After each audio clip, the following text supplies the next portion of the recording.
Atos, capítulo 14. Atos, capítulo 14, versículos 8 ao 18.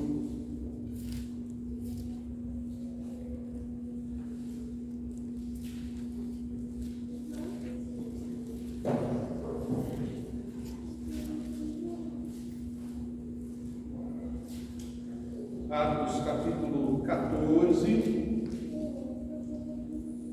8 ao 18.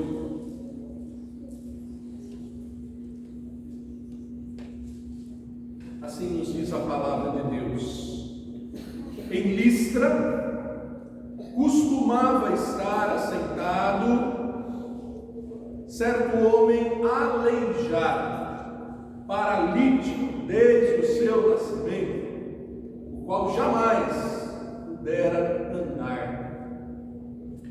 Esse homem ouviu falar Paulo, que fixando nele os olhos e vendo que possuía fé para ser curado, disse-lhe em alta voz: apruma-te direito sobre os pés.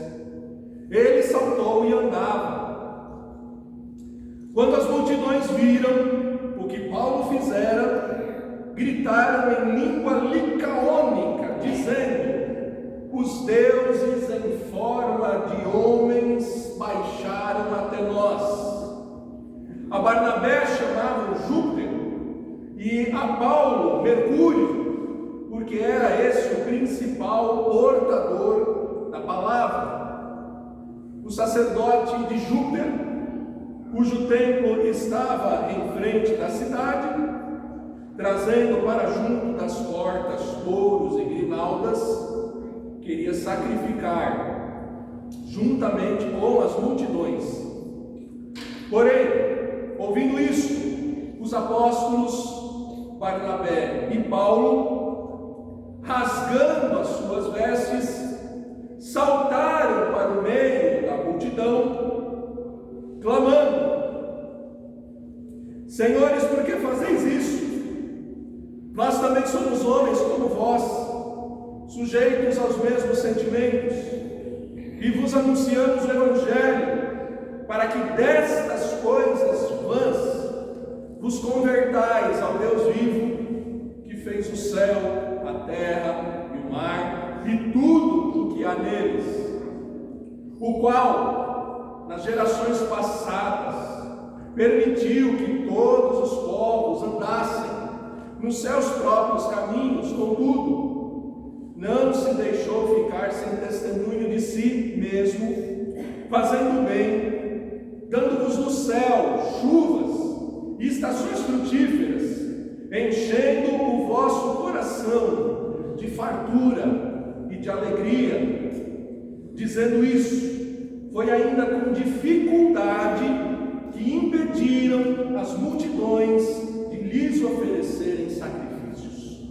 Oremos mais uma vez, irmãos. Pai, ilumina o nosso entendimento, fala o nosso coração, use a minha vida para expor a Tua palavra com poder e graça, de modo que a Tua igreja seja edificada, preparada, habilitada a fazer conhecida a Tua salvação, a fazer conhecido o Evangelho entre os pagãos, entre aqueles que não têm curiosidade pela Tua palavra, muito menos fé naquilo que a Tua palavra diz, mas que o Senhor também tem um plano de salvação para eles. Ensina-nos, Deus, a servir-te nesse mundo até chamado de pós-cristão, que rejeita a Tua palavra, que não dá valor para a Tua palavra. Ensina-nos a servir-te nesse contexto. É a nossa oração por iluminação do Teu Santo Espírito, em nome de Jesus. Amém. Amém. Podem se assentar, irmãos. Como é que a gente faz para falar de Jesus, evangelizar gente que não conhece a palavra de Deus, não está interessada na palavra de Deus, não acredita que a Bíblia Sagrada seja a palavra de Deus escrita? O que a gente faz para levar essa mensagem? Há tempos atrás, nas pregações, nós inclusive da necessidade, da urgência de pescar em aquário. Nós falamos que é necessário, inclusive, evangelizar alguns que frequentam igreja, que são membros de igreja, que têm uma Bíblia, que leem uma Bíblia e que às vezes ainda não foram convertidos, são convencidos, mas ainda não têm a ligação dos céus, embora tenham uma ligação em alguma instituição aqui na terra. Agora nós olhamos para esse texto, já tendo visto um exemplo de como Paulo evangelizava. Há 2 semanas atrás nós vimos que Paulo expunha o contexto da promessa de Deus no Antigo Testamento. Vimos como Paulo mostrava para quem acreditava nas Escrituras e conhecia as Escrituras, que a promessa da morte de Jesus, a promessa da ressurreição de Jesus estava todinha no Antigo Testamento, de Gênesis até Malaquias. E nós vimos que Paulo ensinava que a aplicação, o acesso a essa promessa pela fé trazia o perdão dos pecados, trazia a remissão dos pecados.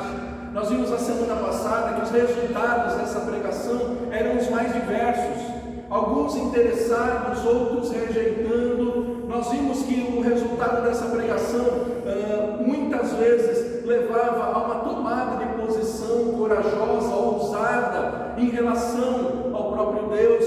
Nós vimos que o resultado dessa pregação muitas vezes fazia com que o poder do Espírito Santo se manifestasse, promovendo fé no coração dos que eram predestinados para isso, promovendo o arrependimento dos pecados e até mesmo promovendo sinais e prodígios que confirmavam que aquela era a palavra do Rei, aquela era a palavra de Deus.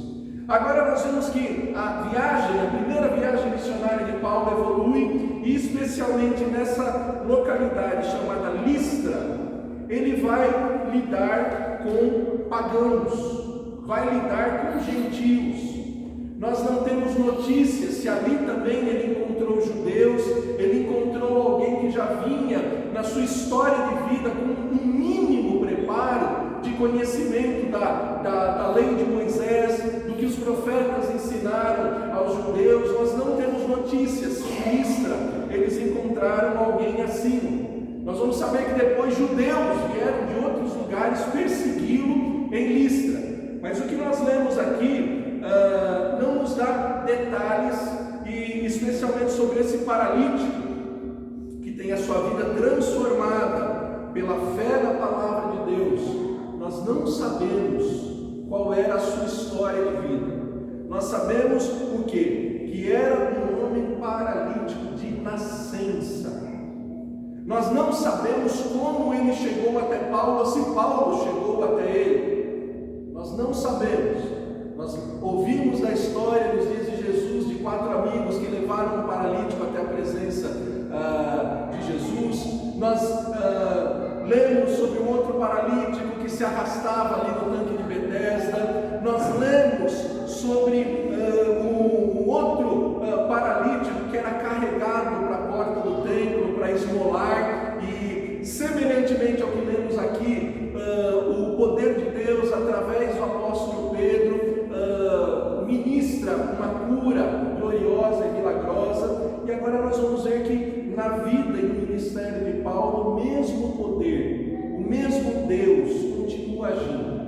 Desde o capítulo 13 de Atos, nós agora vamos ouvir falar predominantemente do ministério de Paulo entre os gentios, entre aqueles que não tinham origem judaica, não conheciam a palavra de Deus. E aqui, nos versículos 8 a 10, nós vemos que uma vida foi transformada, uma vida de um paralítico de nascença. Diz o texto que jamais ele pôde andar, jamais. Um homem aleijado nos dá a entender que não era apenas alguém que tinha uma incapacidade motora, mas realmente ele tinha até a falta, quem sabe, de um membro inferior para poder se locomover, né? Então essa palavra pode caracterizar inclusive esse grau de deficiência, e ao mesmo tempo nos dá entendimento sobre tamanho do milagre que foi fazer esse homem saltar e andar. E versículo 9 nos diz que esse homem, que não sabemos o nome, não sabemos como, ele ouviu Paulo falar. E nós já temos visto que o que Paulo falava era exclusivamente sobre Jesus Cristo. O que Paulo ensinava era quem era Jesus, o que ele veio fazer, de onde ele veio e quais os benefícios da sua obra. Então era sobre isso que Paulo certamente tinha falado e esse paralítico tinha ouvido. Não, Paulo não tinha falado sobre futebol, não tinha falado sobre política, não tinha falado sobre filosofia, qualquer outro assunto. Não, tenha certeza de que Paulo falava o Evangelho. Veja ainda aqui no versículo 7, no versículo anterior a essa perícope, Atos 14, 7, com todas as letras está dito que eles anunciavam o Evangelho, a boa nova, a boa notícia do envio do Salvador da parte de Deus para salvar pecadores. Então eu não tenho dúvida que era sobre isso que o paralítico ouviu Paulo falar, e não sabemos também, a exemplo do que aconteceu lá em Atos capítulo 3, e nós lemos há pouco, confira comigo novamente, lá em Atos capítulo 3, olha só que interessante, o outro paralítico, curado pelo ministério de Pedro e João, olha só, Atos 3, versículo 4 em diante. Pedro, fitando juntamente com João, disse: olha para nós. E eles olhavam atentamente, esperando receber alguma coisa, né? Então veja, aquela troca de olhares, e nesses dias de máscaras, nós vimos um pouquinho mais de como a gente consegue às vezes se comunicar pelo olhar. A gente não se comunica apenas com o som, a gente se comunica com gestos, e às vezes até o jeito que um olha para o outro já comunica uma mensagem. Então a gente não sabe em detalhes, mas a gente sabe que o texto diz que Paulo, olhando para ele, viu que ele possuía fé para ser curado. A gente percebe às vezes, quando a gente está conversando com alguém, essa pessoa não está dando bola, essa pessoa não está acreditando naquilo que a gente está contando. A gente percebe às vezes, quando a gente está conversando com alguém, e essa pessoa está empolgada com aquilo que estamos falando, está acreditando naquilo que estamos contando, está vivenciando aquilo. Então muito provavelmente era algo assim, porque nós sabemos que só Deus consegue saber se há ou não há fé no coração de alguém. Como Jesus Cristo fez lá com aquele paralítico, né? Que disse: seus pecados estão perdoados. Por quê? Porque Jesus, que é Deus onisciente, sabia que havia nele fé salvadora. Agora Paulo olha e vê que naquele homem há traços, sinais de fé para ser curado. E o interessante, queridos, é que a palavrinha aqui traduzida por curado é a mesma palavrinha que podia ser traduzida como a fé para ser salvo. Salvação e cura aqui na raiz grega vem da mesma origem. Então a Bíblia é muito rica em nos comunicar que aqui a vida desse homem, a exemplo da vida dos demais paralíticos que foram curados, não foram apenas uma transformação física, mas foi uma transformação espiritual, uma transformação de dentro para fora, né? Então aqui ele diz em alta voz: apruma-te direito sobre os pés, que ele saltou e ele andava. Uma vida que foi transformada pela fé, a fé na palavra proclamada por Paulo, mas que não era, como Paulo disse, vinda de Paulo. Ele pregava o que vinha da parte de Deus, aquilo que ele aprendeu com Jesus. Então é a palavra de Deus que transformou essa vida. A fé na palavra de Deus proclamada por Paulo que transformou essa vida. Queridos, o capítulo 14, versículo que esse milagre, a exemplo dos demais, acontecia por quê? Olha só, Atos 14:3. Entretanto, demorando-se ali muito tempo, falando ousadamente no Senhor. Então veja, não era uma fala apenas sobre o Senhor, mas era uma fala no Senhor, na presença de Deus, no poder de Deus, na capacitação de Deus. É o Espírito Santo enchendo a boca dos apóstolos, falando no Senhor, o qual confirmava a palavra na sua graça. E qual era essa confirmação? Concedendo que por mão deles fizessem sinais e prodígios. Então os sinais aconteciam, os milagres aconteciam, os paralíticos andavam, os cegos viam, para que a palavra fosse confirmada, fosse autenticada, ninguém tivesse dúvida de que aquela palavra era uma palavra completamente diferente das demais proferidas pelos religiosos, pelos outros falsos profetas, por qualquer outro proclamador. Foi uma vida transformada por fé na palavra. Palavra de Deus, que quase 1000 anos antes, pela instrumentalidade do profeta Isaías, já dizia que essas coisas aconteceriam. Veja comigo, Isaías 35, versículos 1 a 6. Isaías 35, versículos 1 a 6 diz o seguinte: o deserto e a terra se alegrarão, o ermo exultará e florescerá como narciso, florescerá abundantemente, jubilará de alegria e exultará. Deu-se-lhe a glória do Líbano, o esplendor do Carmelo e de Saron. Eles verão a glória do Senhor e o esplendor do nosso Deus.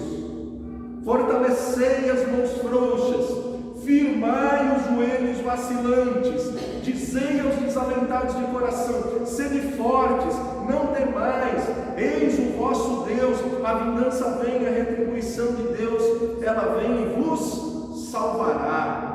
Então abrirão os olhos dos cegos, se desimpedirão os ouvidos dos surdos, os coxos saltarão como servos, e a língua dos mudos cantará, pois águas arrebentarão no deserto e ribeiros no ermo.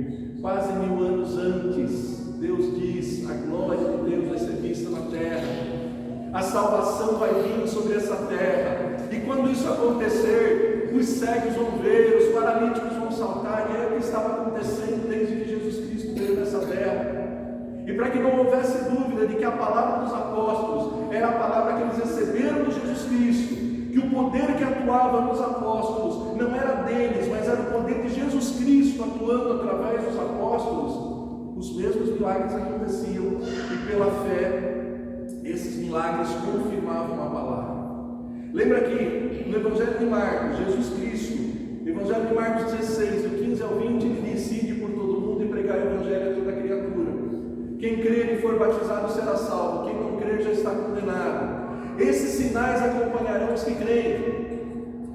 E está lá uma série de sinais: beber veneno e não morrer, enfermo sendo curado. E o Evangelho de Marcos termina o seu último versículo dizendo que exatamente isso aconteceu.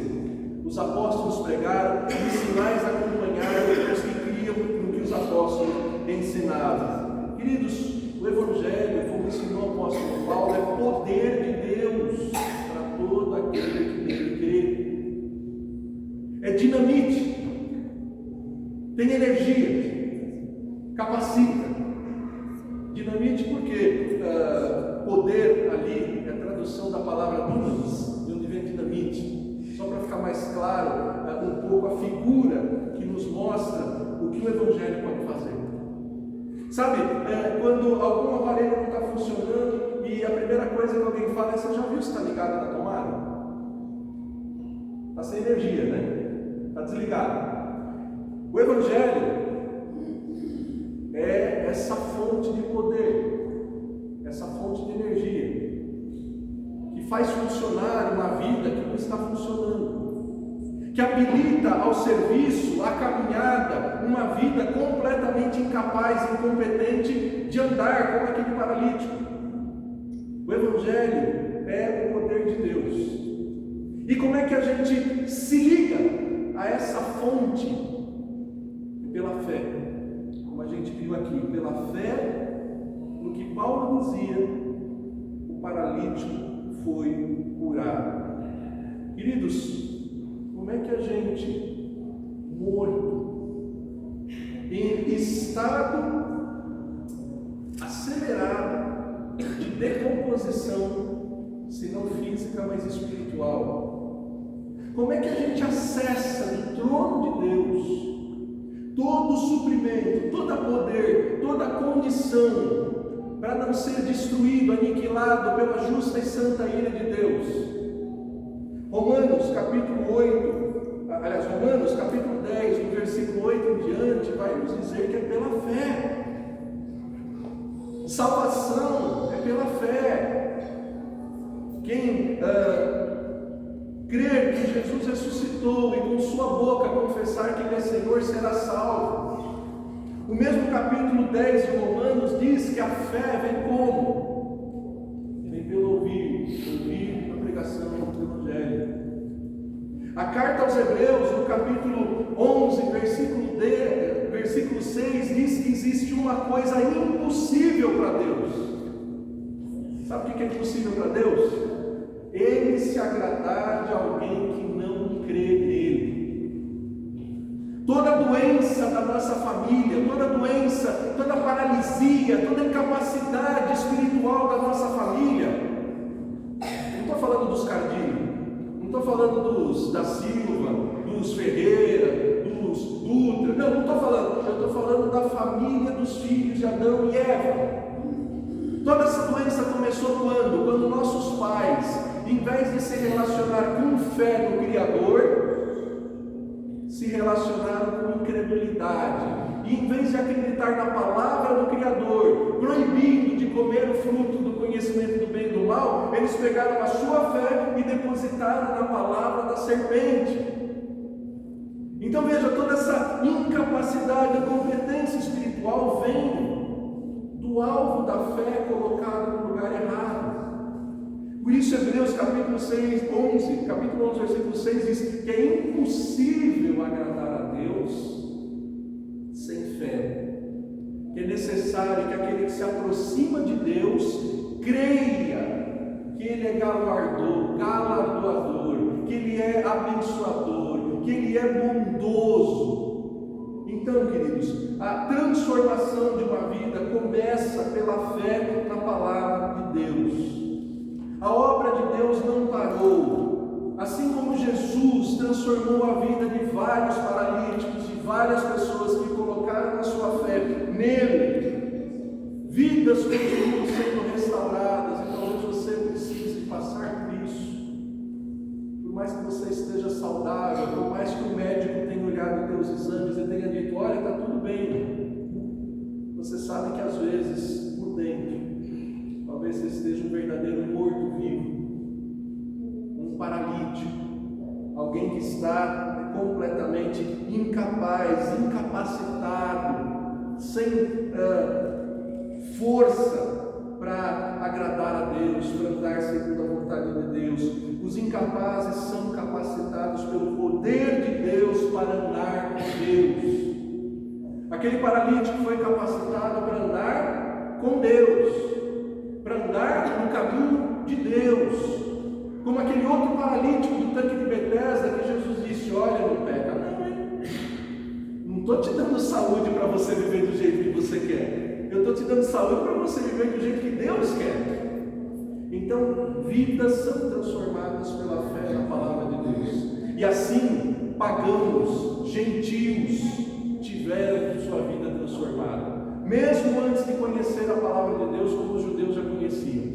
Quando eles ouviam a pregação, quando eles colocavam a sua fé naquilo que os cristãos transmitiam, eles tinham a sua vida transformada do medo da morte para a paz com Deus, transformado da incompetência, inércia do serviço a Deus para uma vida de serviço, de ministério ao Senhor. Mas, queridos, a obra de evangelização entre os pagãos, além de transformar vidas pela fé na palavra, como a gente viu nos versículos 8 a 10, ela é uma obra que acontece diante da idolatria humana.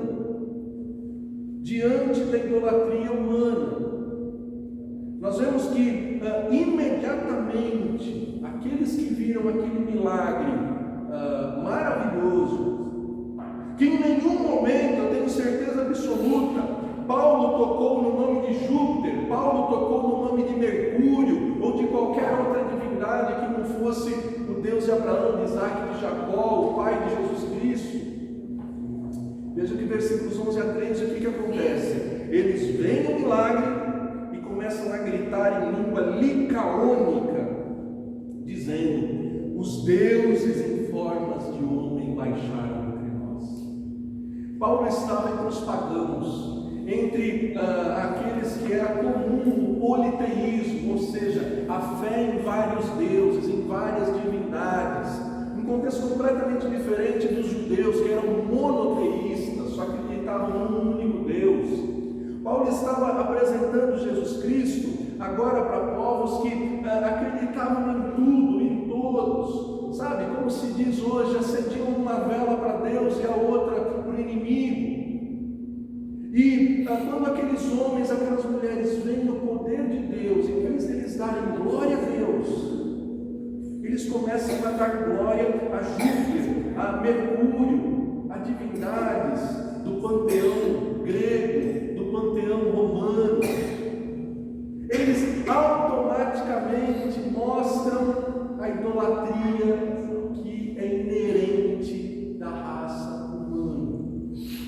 Fomos feitos para adorar, fomos feitos para cultuar, fomos feitos com a capacidade de reconhecer um ser grandioso e responder a um ser grandioso com louvor, com glória, com adoração, mas nem todos acertam o alvo.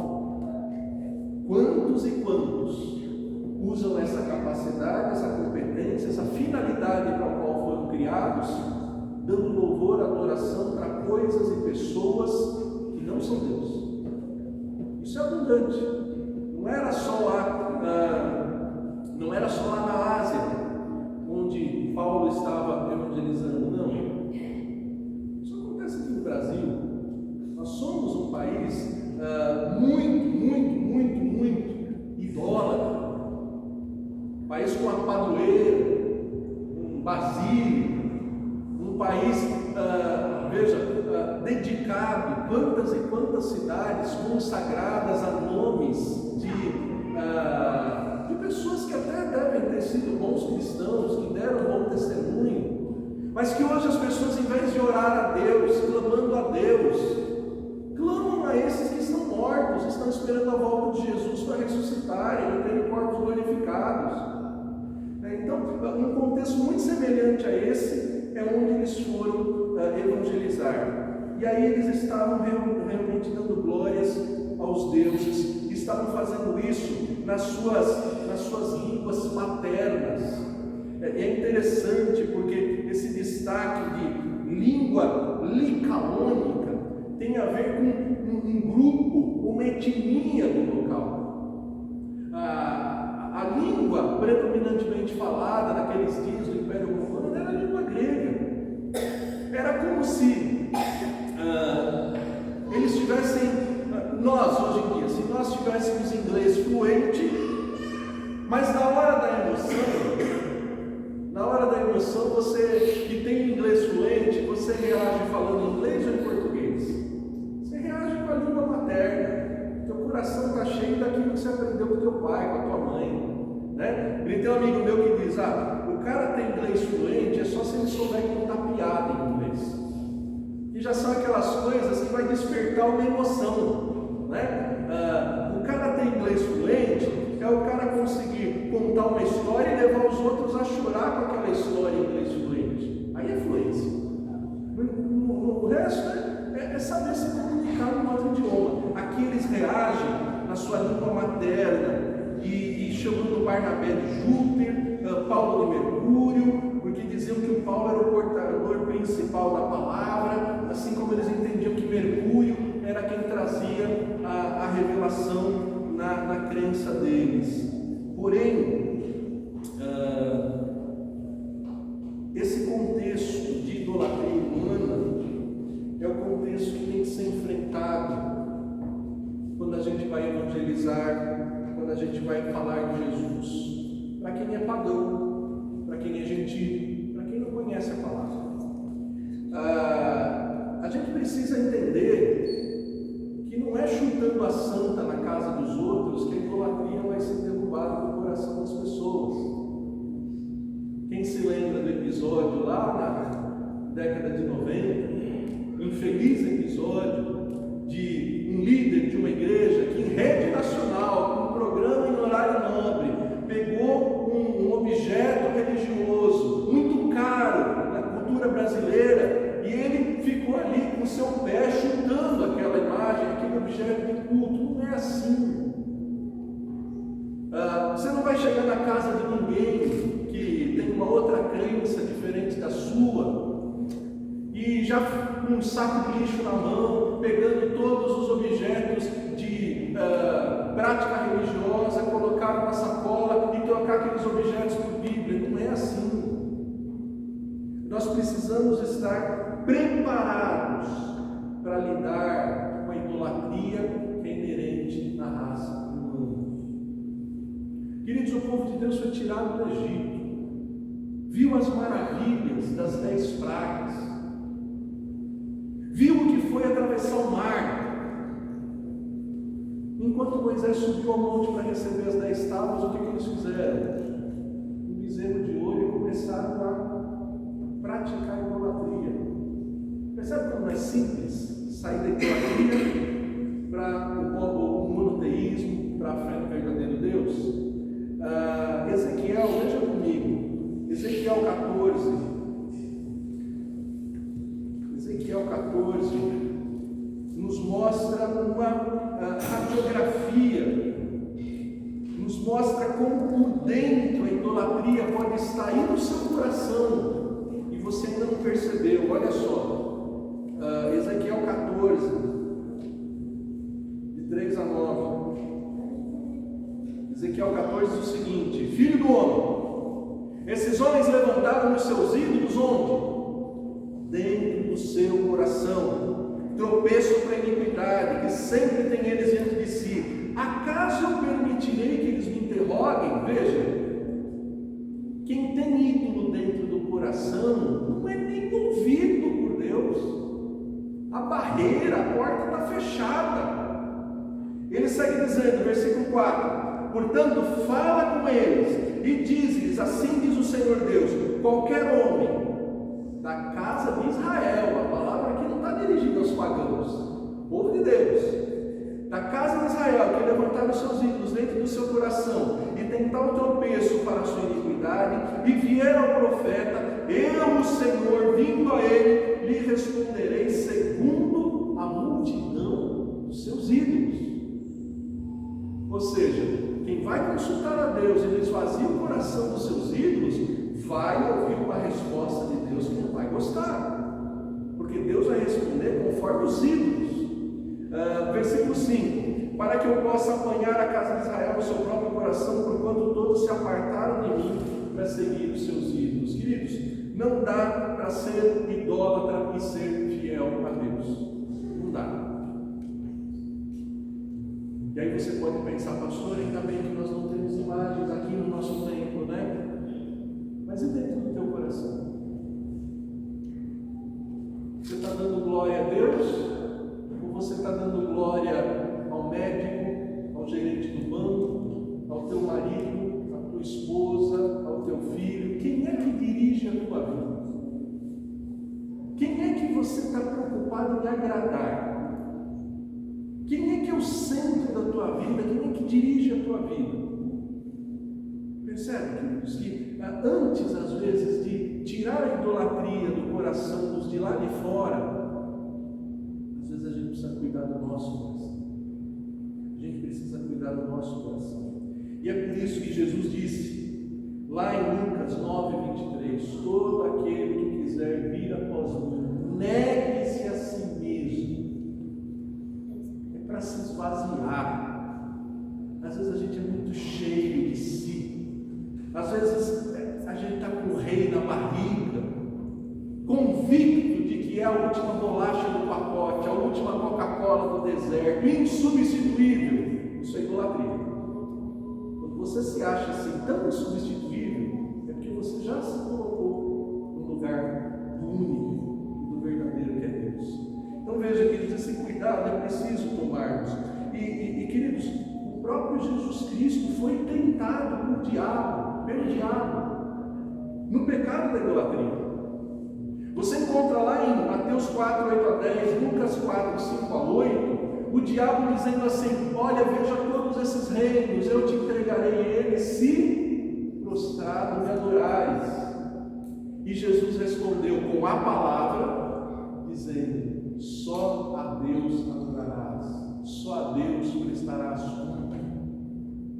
Veja, queridos, apóstolos, livro de Apocalipse 19, 10 e 22, 8 a 9, por 2 vezes, o apóstolo mais chegado de Jesus, João, diante de um anjo, maravilhado com aquele ser celestial, ele se prostrou, ele se curvou, e o anjo falou: não, João, não é para me adorar, não, eu sou conservo teu, adorar somente a Deus. Veja, queridos, e João termina a sua primeira carta, no capítulo 5, versículo 21, dizendo assim: filhinhos, apartai-vos dos ímpios. Cuidado com os ímpios.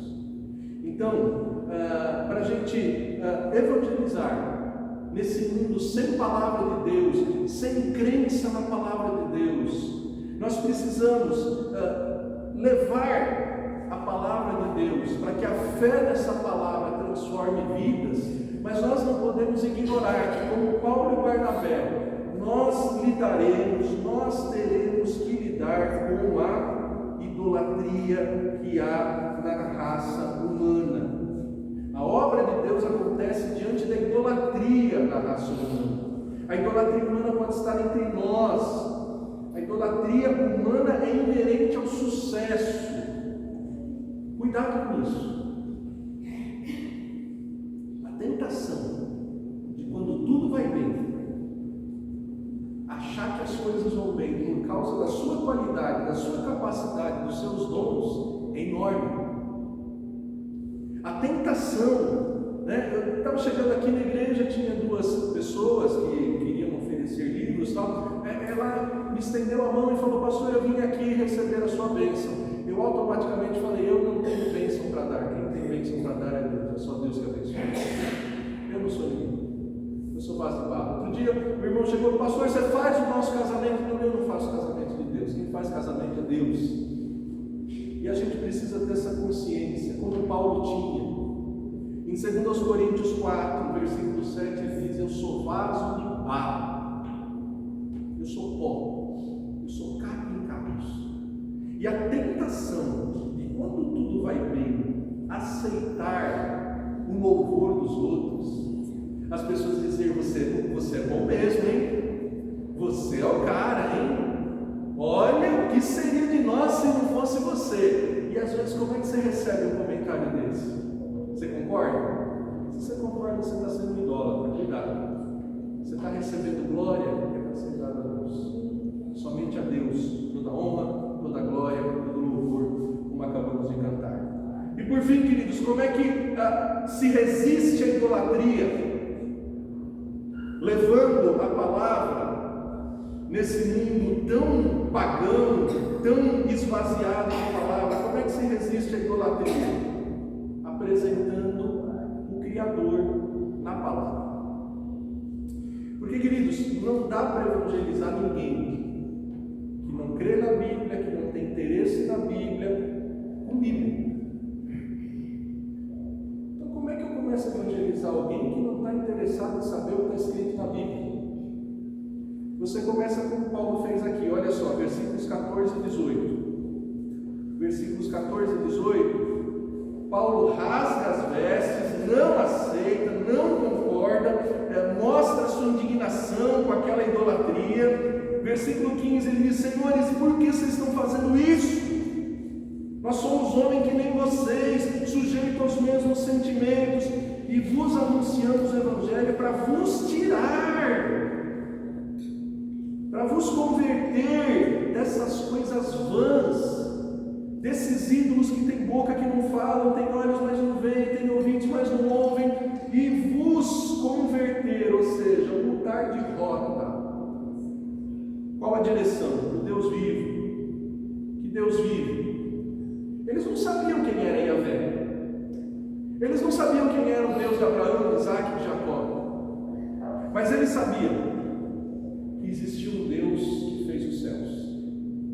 Eles sabiam que existia um Deus que fez o mar. Eles sabiam que existia um Deus que fez tudo que habita nos céus, que habita no mar. Percebe? Começaram a falar do Criador. E todo mundo concorda que existe um Criador. Se bobear, até os ateus concordam que existe um Criador. Eles começaram a falar disso. E eles falaram: olha, durante gerações esse Criador, ele deixou que os povos seguissem os seus maus caminhos, mas agora, ele não deixou ficar sem testemunho. Você já leu o Salmo 19, não leu? Os céus proclamam a glória de Deus, e o firmamento abre das suas mãos. Um dia discursa o outro dia. Cada pedaço da natureza grita que existe um ser inteligente, um ser poderoso, que organizou, que criou todas as coisas.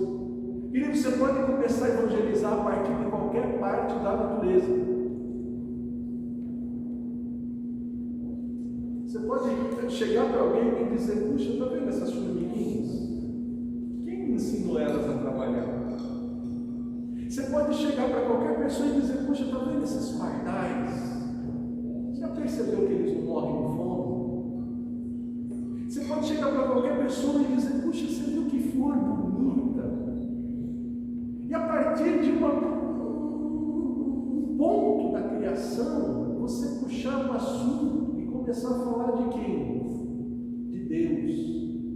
Um Deus que organizou todas as coisas, mas um Deus para quem todos viraram as costas. É o que diz Romanos, capítulo 1, versículo 18 a 23, especialmente diz: adorar uma criatura em vez de adorar o Criador. Se coloca no lugar de Deus. Você trabalha o mês inteirinho, você é o melhor funcionário, e no final do mês o teu chefe deposita o teu salário na conta do teu colega de trabalho, que é um preguiçoso, não fez nada. Como é que ia ficar com o coração? Uma vontade santa de matar o chefe, né? E por que você acha que Deus tem a obrigação de perdoar quem não dá glórias a Deus? Por que você acha que Deus tem que tratar com todo amor e carinho quem vira as costas e vive como se ele não existisse? Percebe por que a ira de Deus está sobre os homens que têm rejeitado a dar glória a Deus? Então é ensinando sobre o Criador. Talvez você esteja preocupado, dizendo: pastor, eu não li a Bíblia ainda, como é que eu posso evangelizar alguém? Você pode evangelizar alguém falando que existe um Criador e chamando a atenção dessa pessoa para que ela se interesse em conhecer esse Criador e dizer que esse Criador se revelou tanto na natureza quanto na palavra. A natureza é a revelação geral, a palavra de Deus é a revelação especial, e com todos os detalhes explica quem é Deus, quem é o Criador, qual é a sua vontade, o que você precisa fazer para agradá-lo, para ter paz e ter vida eterna com Ele. Então, queridos, nesse mundo tão caótico, que rejeita tanto a palavra, nós podemos fazer a obra de Deus. Nós podemos ser instrumentos para a transformação de vidas, para que essas vidas, conhecendo a palavra, crendo nessa palavra, como aquele paralítico, sejam habilitados a andar com Deus, a andar no caminho de Deus. Mas se prepare, como Paulo em Atenas, que encontrou uma idolatria absurda, até que ele achou um altar dizendo ao Deus desconhecido, e ali ele puxou uma oportunidade para falar de um Deus que não era conhecido.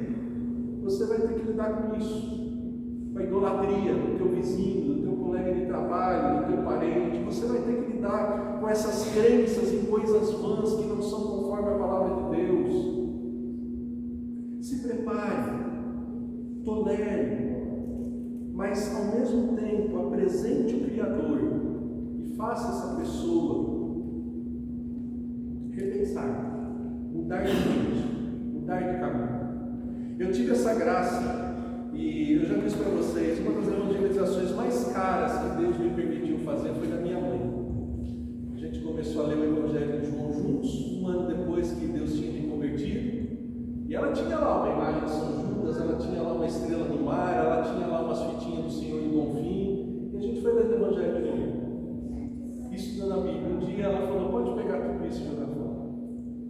Passou mais um tempinho, para minha surpresa, ela diz: a vizinha me convidou, eu fui na igreja e agora eu sou crente. Passou mais um tempinho, ela me falou: meu batismo vai ser domingo. Jesus continua sendo o mesmo, como hoje sempre. Você pode ser usado por Deus, como Paulo e Barnabé foram, para levar transformação de vidas num contexto pagão, idólatra, religioso, esvaziado da palavra de Deus, mas onde o poder de Deus vai se manifestar. Deixa eu orar por você antes da gente passar para a Santa Ceia.